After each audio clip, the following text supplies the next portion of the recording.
Very good evening, all my listeners, right now or in the future. This stream is being made to leave out some of my experiences and impressions while uh, moving around the good places in the precincts of what is called the Lake Gardens of Calcutta. It was in 2005, so some 16, 17 years ago. I had been to Calcutta during the summer vacation in my university college in Kathmandu. Uh, I, I have great impressions and experiences of one particular day when it was raining, sometimes intermittently and sometimes uh, in fusillates, in showers, and what you call raining cats and dogs. And sometimes I decided to hide under a tree or under certain kiosks. But sometimes I felt like going out into the open and getting wet as much as I could get, and have the experiences of how people get wet through the miles in their body, to say so, and to feel what sort of experience it was. People write memoirs, people write diaries, people write articles, and so many other things. They write about their experiences, about their momentous uh, time that they have had in the memory, perhaps for themselves to refer to later on and to derive some sort of creative benefits, or also just to write for the sake of writing, just in case some people in the future happen to get some interest or happen to find something interesting in the writings or in the talks or in the speeches. So my purpose is only to leave something behind so that people interested or people chancing upon this talk of mine, this stream of mine, and finding something interesting and reflecting on those findings, or gathering some of the points that I am making right now, that would be a great pleasure to me, even if physically I am not present in this world. I am out of this world, but they say that spiritually you are not dead, and you happen to have some semblance of listening or feeling or being sensitive to what happens in the world with regard to some of your doings, some of your actions, some of your heritage. My love for Calcutta is an eternal love. Eternal word I have used to refer to this feeling of mine, that ever since I saw Calcutta for the first time, I fell in love with Calcutta, which is also called the City of Joys. And in a book of statistical data I had read many years ago, I had found that Calcutta had been described as one of the seven biggest cities of the world, or perhaps to be more precise, the seventh biggest city of the world, both in terms of area and population. Calcutta historically had been the capital of the Britishers when they started expanding their administration, their rule in India. Uh, they had come in the early years of the 17th century or the late years of the 16th century, when they started colonizing different principalities of India, and they stayed on. And by 1920 or 1925, they brought together different principalities, different kingdoms of the India as a great country, and then they ruled. And it was in 1947 that India became independent from the British rule. But from the time of their getting consolidated power in India up to 1911. And the capital was Kolkata or Calcutta. And first time I visited Calcutta, that was in 1989, or yes, 1989, I think, first time. So my love for Calcutta has been an abiding love over 30 years, I think. And this love continues to grow. When I travel in a train to Calcutta from any part, Patna, or let's say another part of India, because we don't have train services to Calcutta from Kathmandu, where I have spent many, many years because of my starting teaching in the True University, Kathmandu, in the college called RR Campus, a constituent college of True University. And before I came to Kathmandu, I used to teach in a college in Patna, but then the university officials of True University, the then rector and registrar, had to visit Patna University for their personal work also. And on their visit, they wanted to invite teachers from India in English and physics subjects. So in English, I and one more person had been invited. And in physics also, two persons had been invited. And we joined.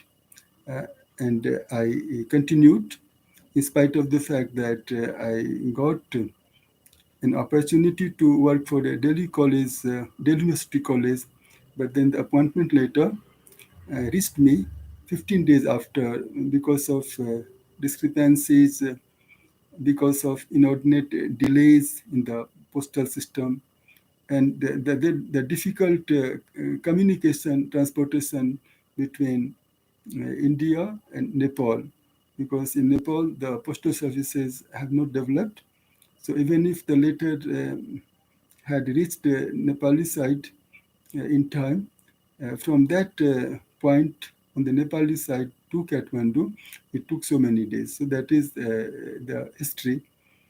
And I continued teaching, and so many years I have taught, rather over 2 decades and more.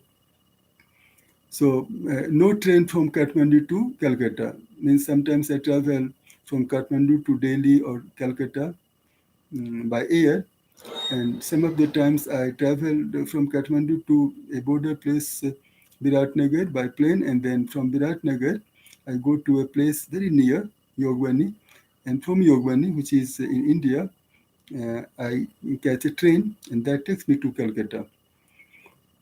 So this is the background of my relationship with Calcutta, where my family members have been living for decades. My family members, my father was also a Sanskrit professor, and he used to work in Calcutta, and other members of the family, and uncles and granduncles. So Calcutta has been a home for us. And this city I love so much even now, because this is the city where you have all classes of people, the richest of the rich and also the poorest of the poor. You have the middle class, very civilized, very sober and forward-looking, life-loving, patient, non-aggressive, non-violent, peaceful, and having a flair for learning and art and culture.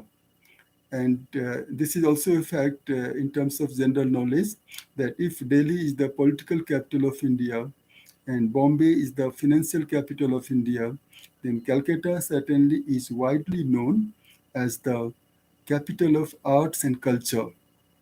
And we all know that Vivekananda, Swami Vivekananda, who had been to New York in 1893 to deliver his lecture on what he meant by religions, particularly by Hinduism, and how did he respond to that religion, Hinduism, as one of the original religions, or the oldest religion of the world, one of the originals, which is original, which is not, that may create controversy. But Hinduism, of course, is called Sanatan Dharma. That means it is not dated.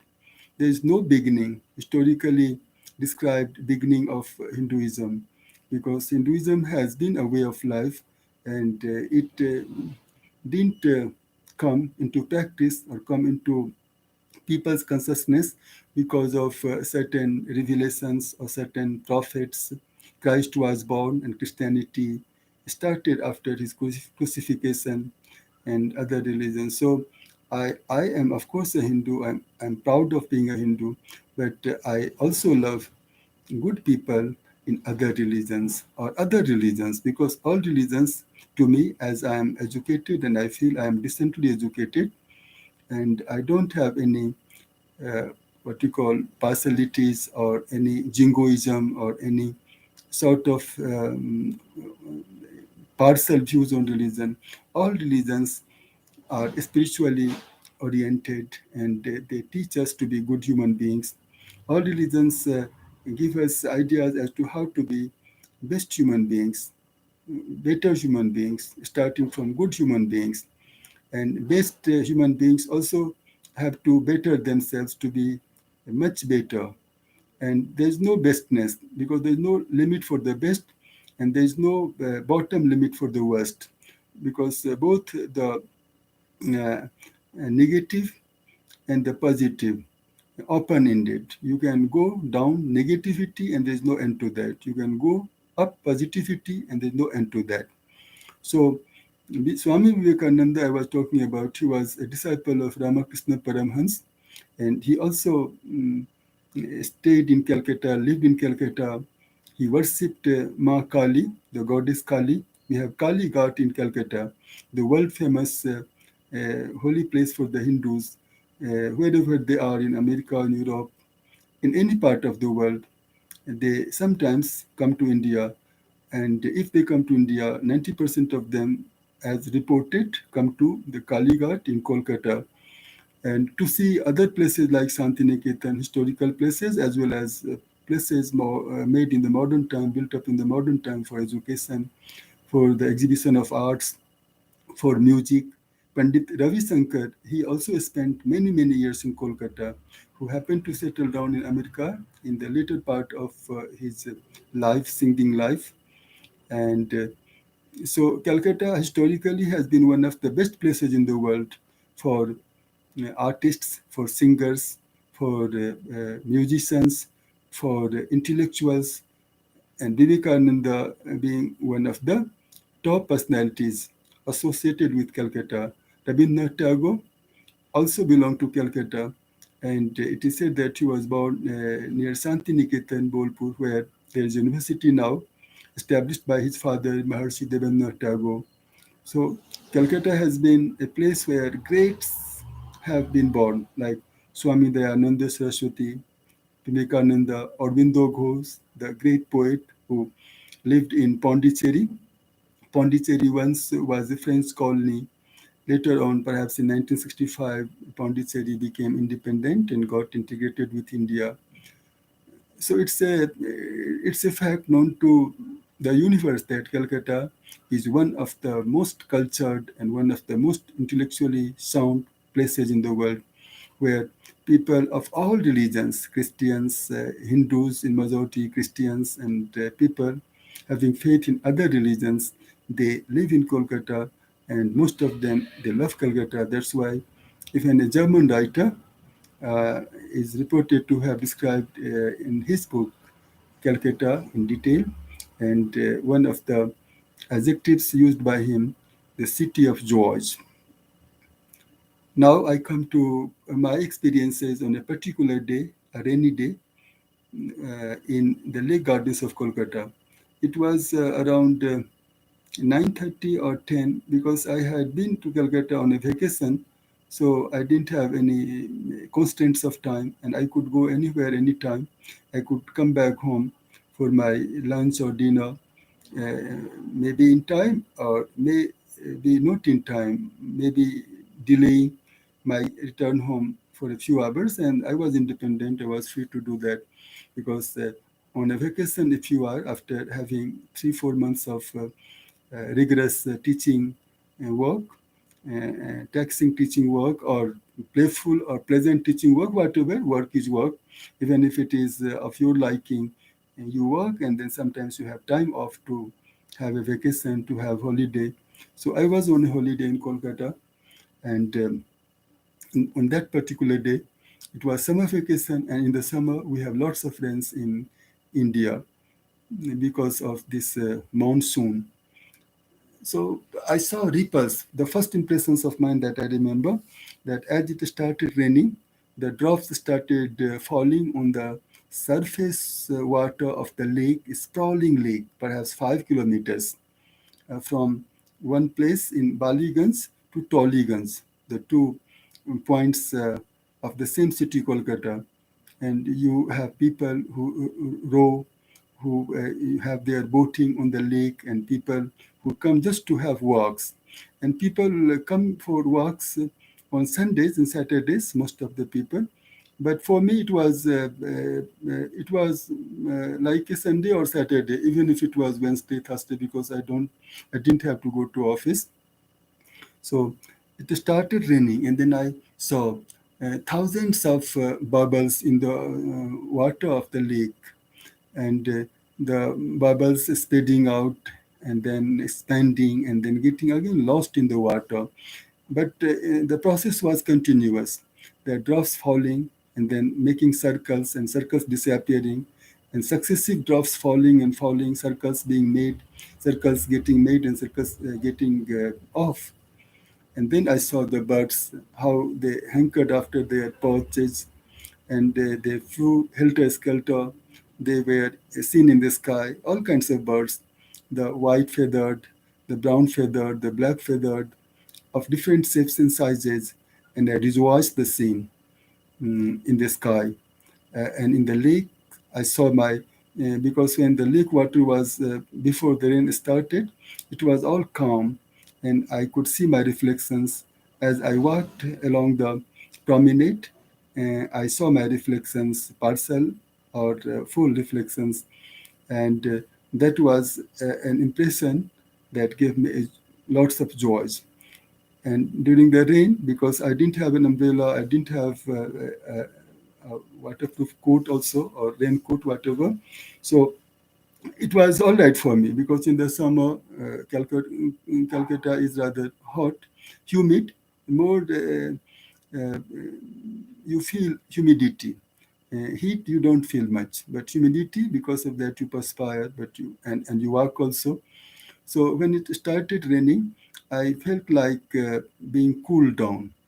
I felt relief from the what you call this humidity problem, and I moved. Sometimes I felt that water drops are very heavy, and there might be hailstones and all. So I wanted to protect myself under large trees, whose branches were very thick and leaves were very broad and all. But even under the tree, when I felt that, well, I could not save myself from getting wet, then I would go out. I would walk very briskly. I would move around. I would make a circle and have the tempting scenes of nature, aspects of nature, the aviaries, and the terrestrials, the animals and the birds, the dogs. Some of the dogs had been taken into the lake gardens by their owners for their walks and for pleasure of the owners of the dogs. So the birds of different shapes and sizes, the pets along with their masters or owners, and the children, and the middle-aged people, the young people, the old people, and all classes of people who wanted to have some relief in the shadows of the trees and in the beautiful reflections of the ripples of water on the lake, because before it started raining, there was sunshine, and so many beautiful scenes had been created by nature in conspiracy with the sun and with the waters of the lake.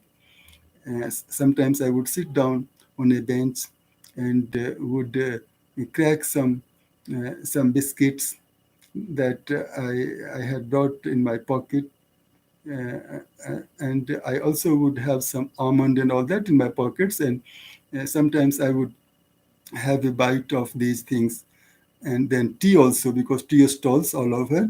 So I love to have some tea also at intervals, half an hour, 20-25 minutes. I would touch the leaves of the trees along the promenade. I would look for a bird hiding in the nest or among the leaves of the trees. I would look for the eggs of the birds, just for their colors, just for their sizes, because I remembered some of the habits of William Wordsworth, because Wordsworth, a poet, romantic poet, has been a great attraction for me. I have always loved him, admired him, respected him, and I have always imagined his face according to the words that he had written in his poems, which I had studied as a student, and later on, which I read very closely, and then attempted to interpret his poems to my students, particularly the poems which were part of the English language literature syllabus at different levels of college education, university education.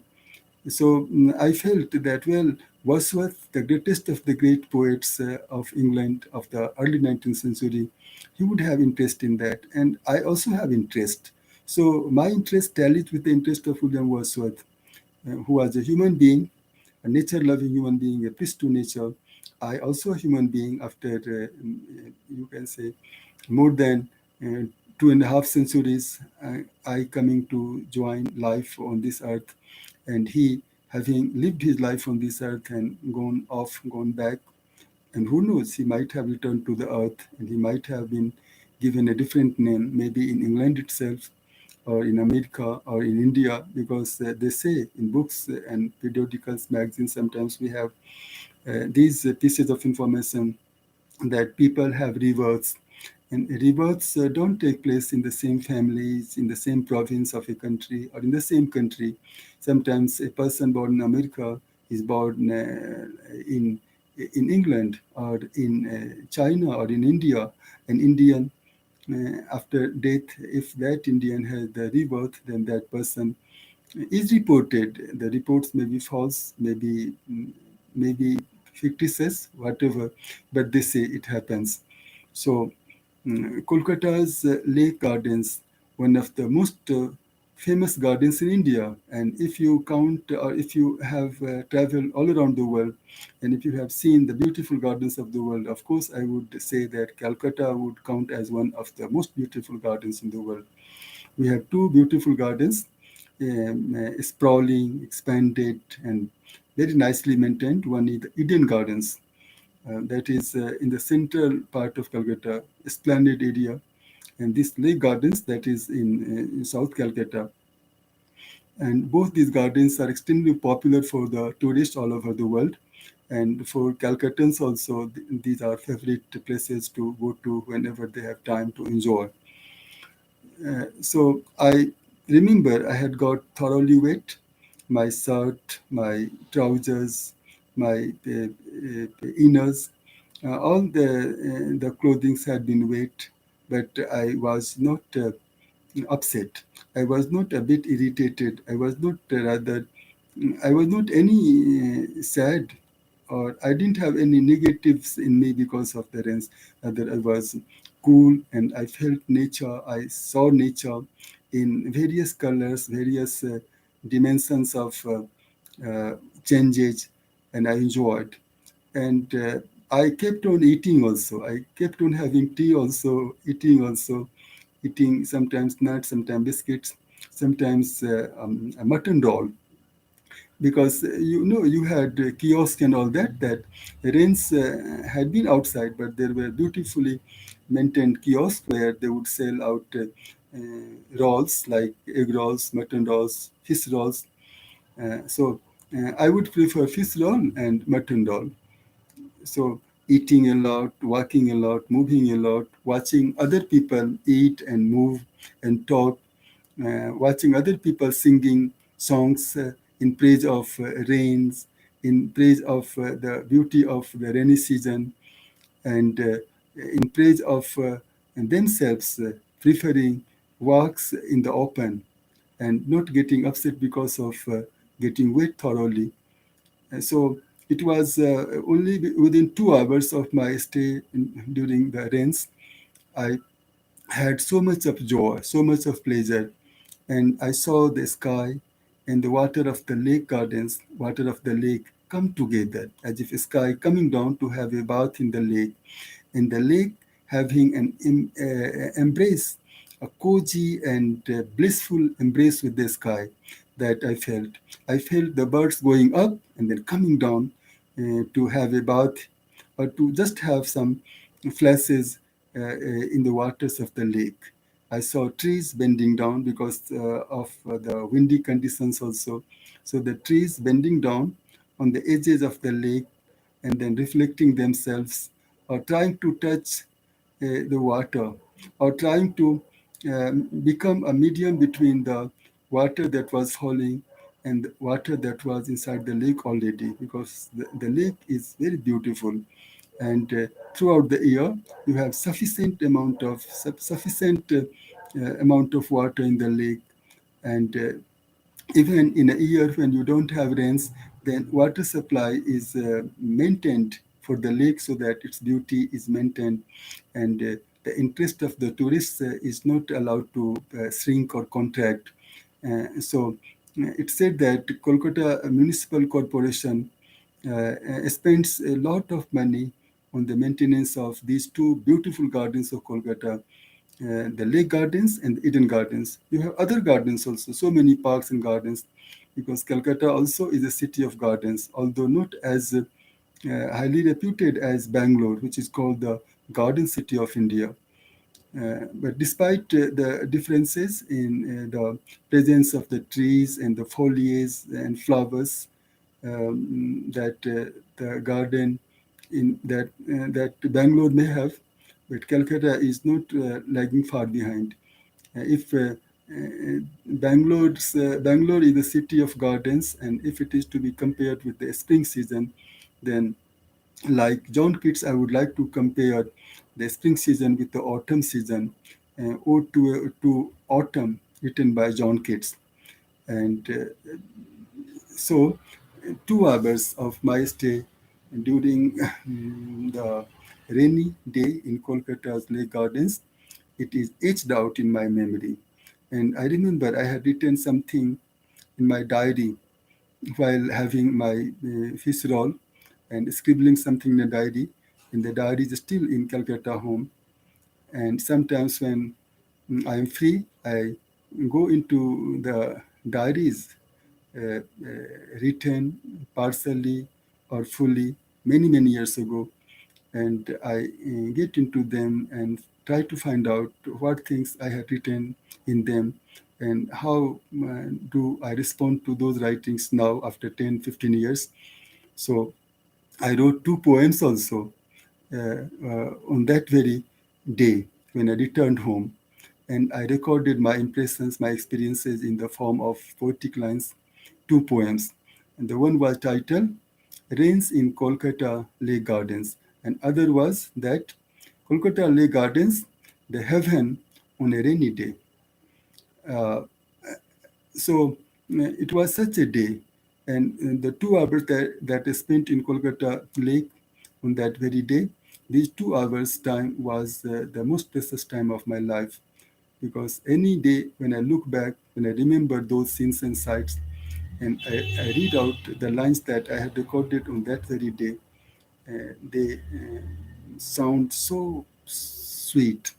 They give me so much of joy, as if recollection. I recollect the scenes and the sights that I had seen.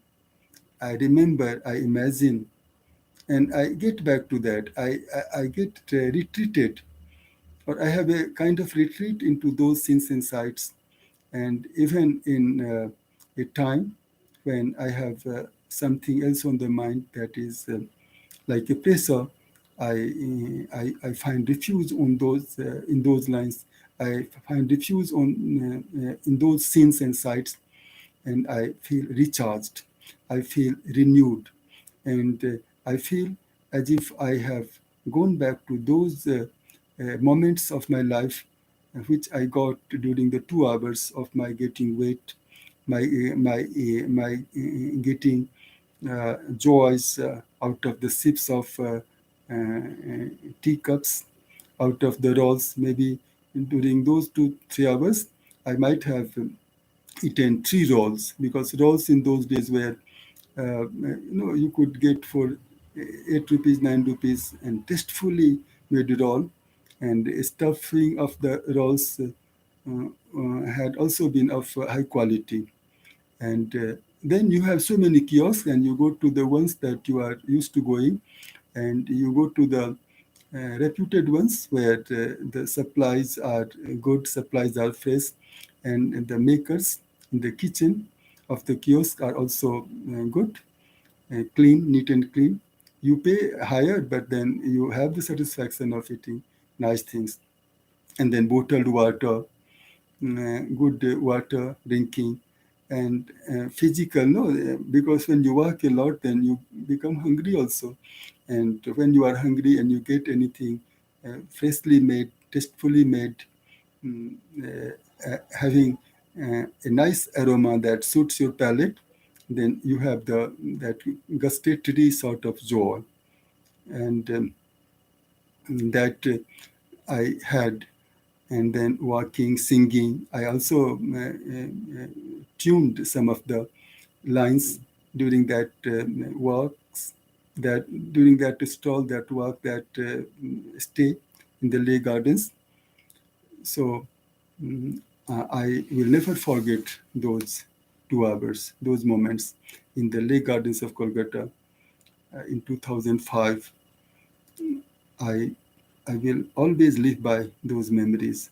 They have been my sweetest memories, some of the sweetest memories of my life, and they will remain the same as long as I would be able to retain my senses, my consciousness, and my enthusiasm for such moments. So, all having said all this, I would like to stop here, and I would like you to listen to what I have said, because that is in the net, that is in the air, or whatever place it has to be. May God bless us all, and may we all have joys more than we have already had, and may we have a nice exit from this world with the joys that we have gathered, and with better, newer joys that are to come. Let us all hope to have a good life, a better life, a sweet life, and let us also be determined to remain humble in the services of our Lord and Lordess. Our Lordships should continue to bless us, to give us joys, and to give us inspiration to work cleanly, neatly, honestly, and to live in this world as if the whole world is ours and we are the world citizens, without prejudices or without any negative thinking crossing our mind. And I hope that our prayers, our wishes will be granted by our lordships, and we shall have a good life, great life, and we shall enjoy more in the years that are to come. And we shall continue enjoying our life positively, neatly, uh, in a humane way, as long as we are on this earth. That's all. God bless us all. Bye bye.